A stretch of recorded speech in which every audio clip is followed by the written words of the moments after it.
Quarta, 11 de junho. Verso para memorizar.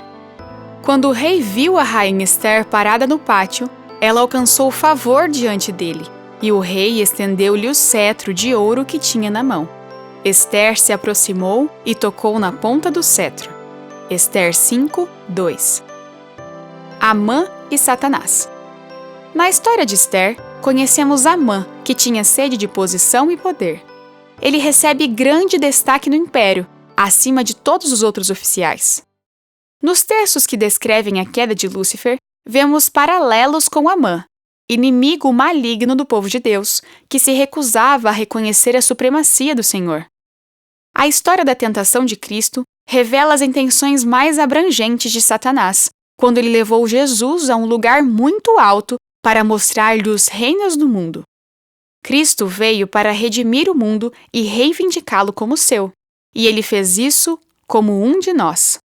Jesus é o nosso parente resgatador, e o preço que ele pagou para redimir o mundo foi extremamente alto. No livro do Apocalipse, vemos que a cobiça de Satanás por poder e adoração levará este mundo à crise final. Seus enganos convencerão o mundo a se maravilhar diante da besta e segui-la, e serão relativamente poucas as exceções notáveis que se recusarão a adorar o inimigo. Com essas pessoas, ele recorrerá à força.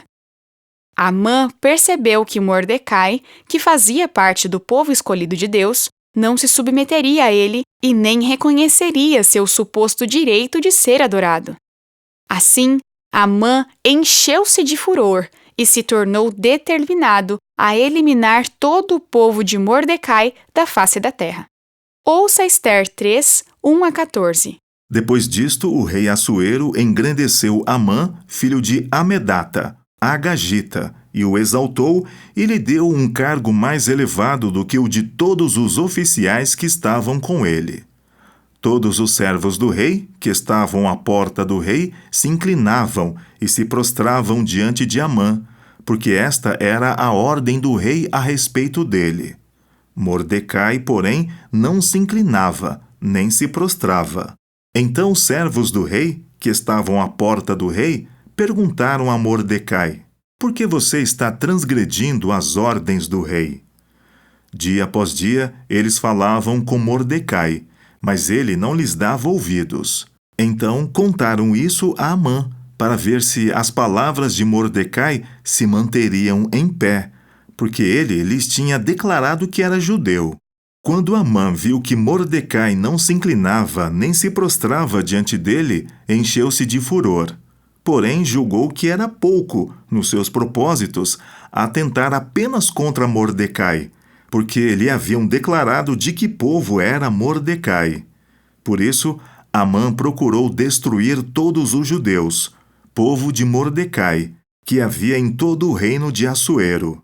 No primeiro mês, que é o mês de Nisã, no 12º ano do reinado de Assuero, foi lançado o Pur, isto é, fizeram um sorteio na presença de Amã para determinar o dia e o mês.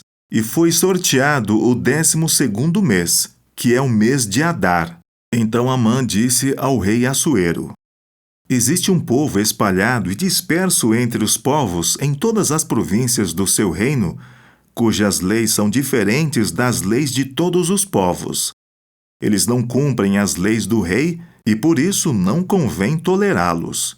Se for do agrado do rei, decrete-se que sejam mortos, e eu porei nas mãos dos que executarem a obra 340 toneladas de prata, para que entrem nos tesouros do rei."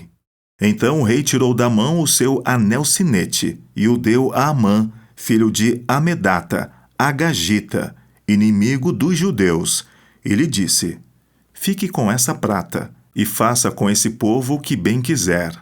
No dia 13 do primeiro mês, chamaram os secretários do rei, e segundo tudo que Amã havia ordenado, se escreveu aos sátrapas do rei, aos governadores de todas as províncias e aos chefes de cada povo. A ordem devia ser endereçada a cada província no seu próprio modo de escrever e a cada povo na sua própria língua. Foi escrita em nome do rei Assuero e selada com o anel sinete do rei.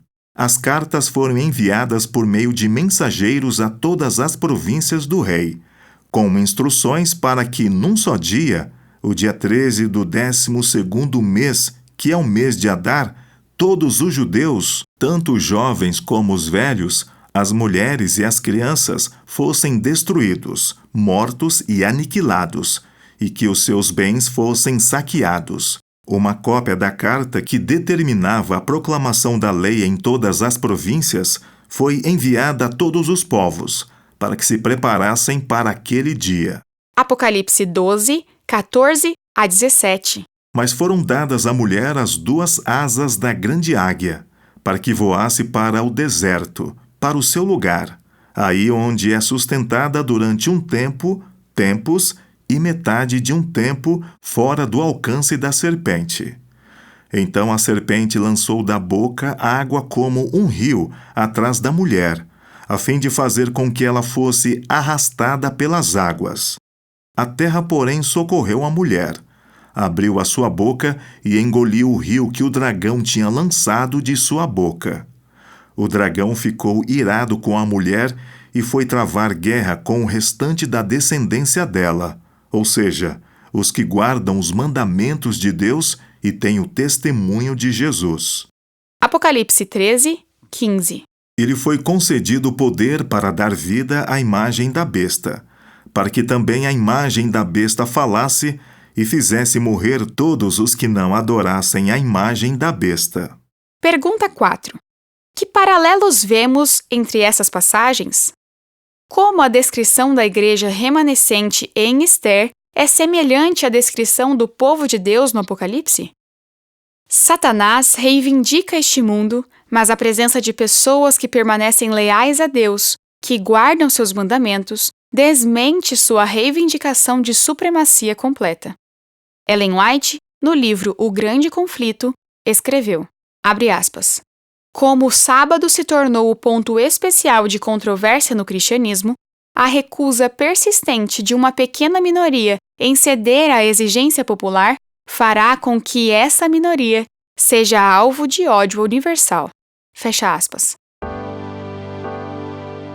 Se fazemos concessões nos pequenos testes, como nos sairemos no teste final?